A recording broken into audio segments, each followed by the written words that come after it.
আপনারা যে ভুক্তভোগী, এই ভুক্তভোগীর কারণেই কিন্তু আমি এখানে চারা নিয়ে আসা। উনি যদি আরো আগে আসতো তাহলে আমরা সত্যিকার অর্থের যে গাছ যেগুলো সত্যির গাছ সেগুলো পেতাম। কারণ হলো জাত দেখে যে আমাদের বলে দেয় একটা জাত, কিন্তু সেটা ওই জাতের গাছ আর হয়। আমাদের বলে দিয়েছে ভিয়েতনামি নারিকেল 17টা গাছ নিয়েছি, 3000 টাকা করে কিনে, ওটা তো গেছে। সব গাছগুলো আমার এই অবস্থা। আমার শুরুটা ছিল যে আমি ট্রপিক্যাল ফলের বাগান করব। করবো যখন তাইলে ভালো জাতগুলা দিয়ে করব। এই ভালো জাত খুঁজতে গিয়ে এখন আর পাই না, দেশে পাই না। যখন যার থেকে কিনে দেয় পরে দেখা গেল ওইটা ওই জিনিস না, তখন আমি হাল ছাড়িনি, তখন আমি নিজে কালেকশনটা শুরু করি। বুঝতে পারছেন ফ্যাক্ট কোথায়? নিজে কালেকশন শুরু করি। এই শুরু করতে করতে এমন গভীরে চলে গেলাম, আমি কালেকশন হয়ে গেল 400 অ্যাবাভ। গত বছরে এসে ফিল করলাম যে না, আমার তো বাগান করার জন্য তো এত জাত দরকার নেই, তাইলে জাতগুলো তো নষ্ট হয়ে যাবে। তখনই আমি ডিসাইড করি যে না, আমি তাইলে কিছু দেশে ছড়াই দিই। এই ছড়াই দিতে গিয়ে গত বৃক্ষ মেলা শুরুর 2 মাস আগে আমি এই ডিসিশনটা নিই। তড়ি ঘড়ি করে তখন এইখানে স্টলের জন্য অ্যাপ্লিকেশন করি, স্টল পাই, তারপরে আইসা এই শুরু করা। এখন এই রাস্তায় কাজ করতে গিয়ে এখন দেখতেছি যে সবাই সাফারার এবং এখানে আরো কিছু জিনিস আইডিয়া অ্যাপ্লাই করা উচিত। চারা কেমন হওয়া উচিত, চারার গ্রাফটিং কোথায় করতে হবে, কিসে গ্রাফটিং করতে হবে, প্যাকেটের মান কেমন হওয়া উচিত। এখন দেখতেছি এখন দেখতেছি এই সেক্টরেই কাজ করা আরো বেশি প্রয়োজন। কারণ যেখান থেকে বাগান তৈরি হবে আগে তো চারা পাইতে হবে।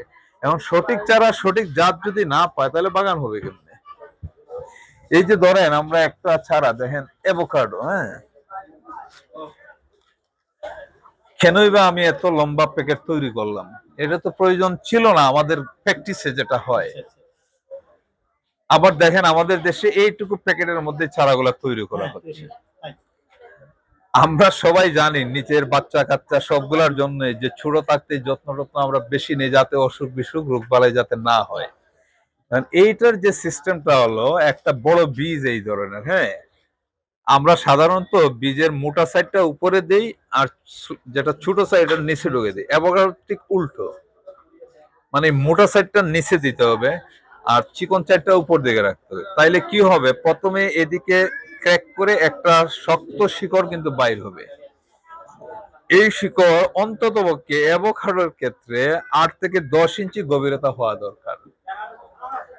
এই শিকড়টা 3-4 ইঞ্চি নিচ থেকে ডেভেলপ হওয়ার পরে উপর দিকে তখন স্প্রাউট করবে। এই শিকড়টা যত গভীরে যাবে তত শক্তিশালী, তত হেলথি হবে অ্যাভোকাডোর রুট। আমরা যদি এই দিকটা আমি ছিলি তাহলে দেখা যাবে চতুর্দিকে শিকড় কিন্তু গড়াই গেছে। এখন আমাদের দেশের যে চারাগুলা তৈরি হচ্ছে এইটুকু প্যাকেটের মধ্যে চারা তৈরি হচ্ছে, যার ফলে কি হচ্ছে, ওই শিকড়টা ওইখানে বারবার পেঁচাই যাচ্ছে। পেঁচাই গিয়ে গাছটা চারাটা হচ্ছে দুর্বল চারা হচ্ছে। অনেকে এটাকে নিয়ে সার্ভাইভ করাইতে পারতেছে না, যার জন্য ওয়ার্ল্ডের যত, যেমন ব্রাজিল, মেক্সিকো, আমেরিকা, তাদের অ্যাভোকাডোর চারাগুলা প্যাকেট গুলা দেখবেন এইরকম লম্বা লম্বা সিলিন্ডারের মতো। মানে এই মূল রুটটা যত গভীরে যেতে পারবে তত চারা হেলদি শক্তিশালী হবে। এই যে এই চারা বয়স বেশি না, মাত্র 3 মাস। এই 3 মাসে এই যে গ্রাফটিং দেখেন কত সুন্দর গ্রো করতেছে। এবং এইটার যে পরিমাণ শিকড় আছে আপনি জমিতে দিলেই সাথে সাথে জমিতে এটা শিকড় সেট হয়ে যাবে।